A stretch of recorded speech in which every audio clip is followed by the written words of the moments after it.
Happy New Year, everybody. I'm going to kick off this year with a bit of British retro chic. You don't have to look very far in this country to come across a speaker brand that isn't heavily influenced by BBC engineers from the middle of the last century. It's not just the LS3 there were other models that the BBC produced or licensed for different monitoring or broadcast purposes, although the little loudspeaker made for outside broadcast vans and to be placed at the end of studio engineers' desks is now an icon and still in production today. Paul Graham has been a professional musician, broadcaster and recording engineer. He started the company that bears his name over 20 years ago. Graham Audio was set up to preserve the legacy of the BBC sound. Their range of speakers use modern components and production techniques. Each speaker is hand assembled and tested on site in the little market town of Newton Abbot in Devon, southwest England. There's a whole range of products from the diminutive LS3 and its later sibling, the LS3 to larger models like the LS5 that deploys a 12-inch mid-bass driver. But that's not the only link that Graham Audio has to the BBC. Back in the mid-1960s, the research department at the BBC was headed up by Mr. H.D. Harwood, who went on to found Harworth Loudspeakers. During his tenure, the team were responsible for developing a type of plastic cone called Bechstein that found its way into many classic BBC monitors, including the LS3 Spencer Hughes was part of that team. He later amalgamated his wife Dorothy's name to found Spendor. I'm sure you've heard of them. Their son, Derek Hughes, followed in his father's footsteps. After working as an engineer in the BBC audio and video departments, he joined his father at Spendor, continuing to design speakers after his father's passing. For the last 20 plus years, Derek Hughes has been designing the Graham Audio range of speakers. Okay, history lesson over, but I hope you find that stuff as interesting as I do. Today I'm reviewing my first Graham Audio speaker, a modern day big brother to the LS3 and the LS6 is available as a stand mount, but I'm reviewing the floor standing version.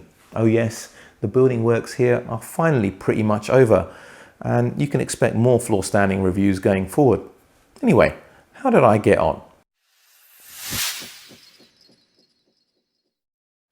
The Graham Audio Chartwell LS6F retails for £3,333 in the United Kingdom, available in real wood veneered finishes as standard. The model I have is a custom gloss white with black plinth, and it's the UK distributor's own speaker. It's the only well-run-in model that was available. Custom colours are available at extra cost. The cabinet is a typical BBC thin wall construction, tuned with mass-loaded panels to shift resonances below the critical mid-range region. The 32 by 32 or 12.6 inch square plinth incorporates a forward-facing port that Graham Audio claim make it more suitable for close-to-wall placement. The LS6F stands 93.5 centimeters, that's 36.8 inches high, and each speaker weighs 21 kilograms or 46.3 pounds. The magnetic grills can be easily removed to reveal a 165mm 6.5 inch mid-woofer. It's a modern polypropylene cone as opposed to the Bechstein deployed in the classic BBC monitors of the past. The high frequencies are handled by a 19mm 0.7 inch dome tweeter protected by a mesh grill, which you can adjust upwards by +1 or +2 decibels to suit your room, partner equipment or taste. The rear has a single set of gold-plated speaker binding posts, so there's no option for those of you who like to buy wire or buy amp. I personally don't find that an issue for a speaker of this size and price. What kind of sound do you expect from a classic British monitor? I know what I expect. I expect a clean sounding mid-range and a bit of harmonic richness to make acoustic instruments and vocals sound natural, but perhaps not the last word when it comes to bass output. But this isn't a classic British monitor. It's a floor standing speaker, or as my American friends would say, a tower speaker. I'd expect more bass output, but it to sacrifice some sound staging ability and imaging precision. That's because of the extra cabinet, and that's just how the physics works. Well, I was right in some ways, but not in others. I'm going to compare them to my Proact Response 1 SEs. I know you can't buy them, and I still have to convince Proact to send me the modern equivalent. Some of you get a little irritated that they still feature in my reviews, but I think most of you appreciate that they provide some degree of consistency, and that's my point. You can take one of my reviews from, let's say, 2 years ago, the ATC SEM19s, for example, if you can bear the fact that it's filmed on my iPad with no mic or proper lighting. Anyway, my Proact Response 1 SEs provide a common point of reference. You can see how I compare the ATCs to my Proacts, and today you'll see how I compare these Graham Audios to my Proacts, and from that you can extrapolate how the ATCs and the Graham Audios may be comparable to each other.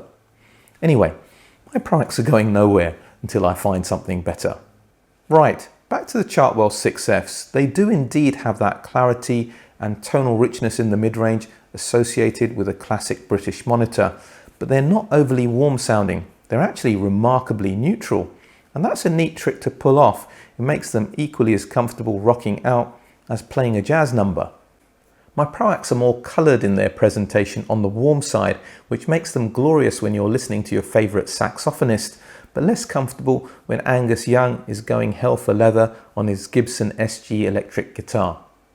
Okay, my 1SCs are a little bit more detailed, but there isn't much in it. The LS6Fs can mask over some of those micro details, such as the reverb in the mid. I don't know what I'm doing. The reverb in the middle of a note. That transient attack at the beginning of a note, that's crisper with the floor standards, but the decay at the end of a note is more curtailed. I think the tweeter is the culprit, and the Chartwell floor standards can sound a little bit dark, and this is where the treble adjustment comes in handy.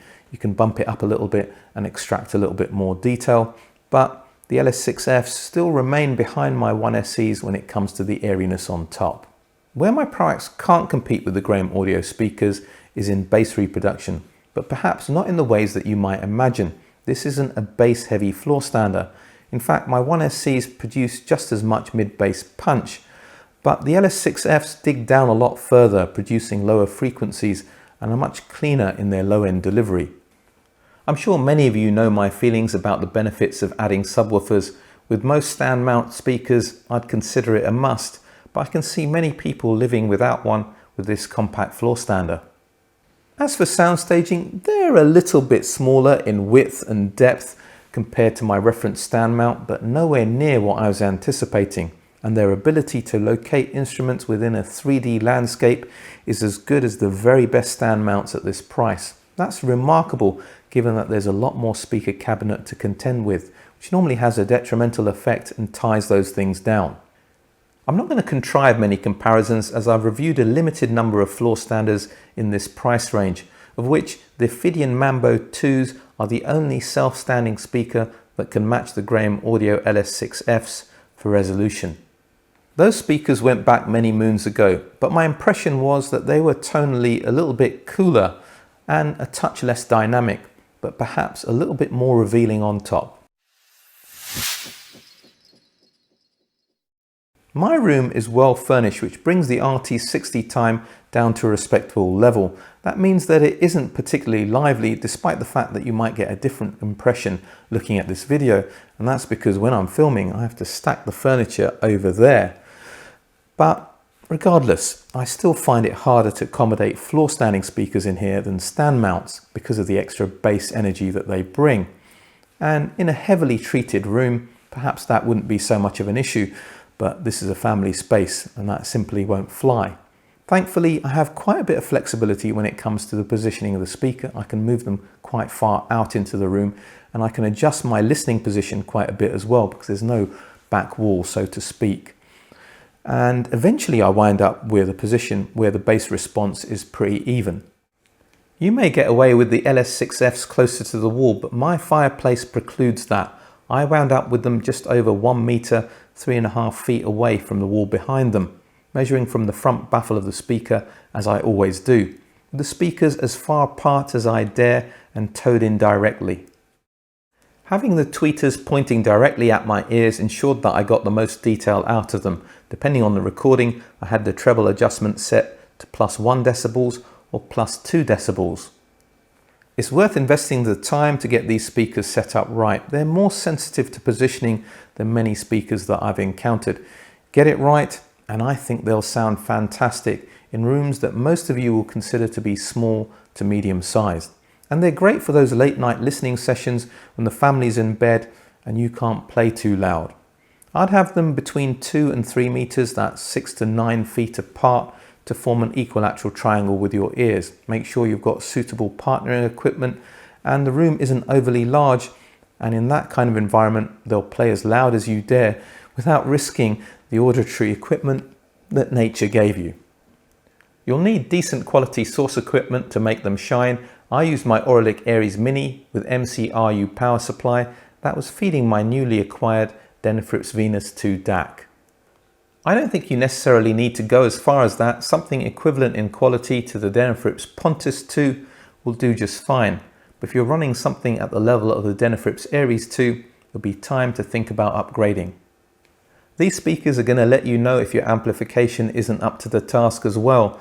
They sounded small and lost their snappy transient attack with the Exposure 2510, which I suspect was running out of current.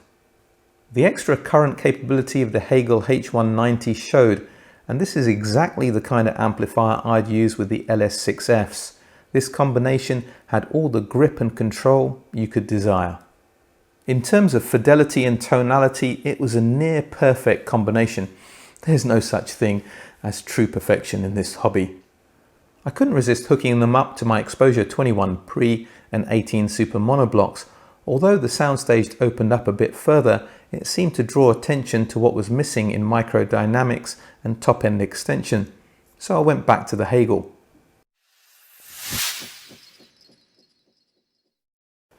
The Graham Audio Chartwell LS6Fs are a legitimate spiritual descendant to the classic BBC monitors of the past. They retain that natural presentation with vocals and acoustic instruments that will make their ancestors proud. Yet nothing stands still in time. They have less coloration than your typical LS3 5A and are equally happy if you want to rock out. At sensible levels, of course. Bass heads out there and those who like to play so loud they make their ears bleed should overlook these speakers. They're all about quality and not about quantity. Okay, they give a little bit away in terms of fine detail to the very best stand mounts at this price, perhaps even a little bit below this price, but not by much.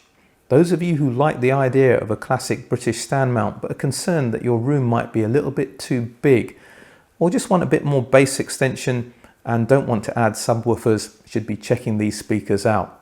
You'll be investing your money in a small family business with 2 generations of lineage back to the BBC. The Graham Audio Chartwell LS6Fs get highly recommended from this channel.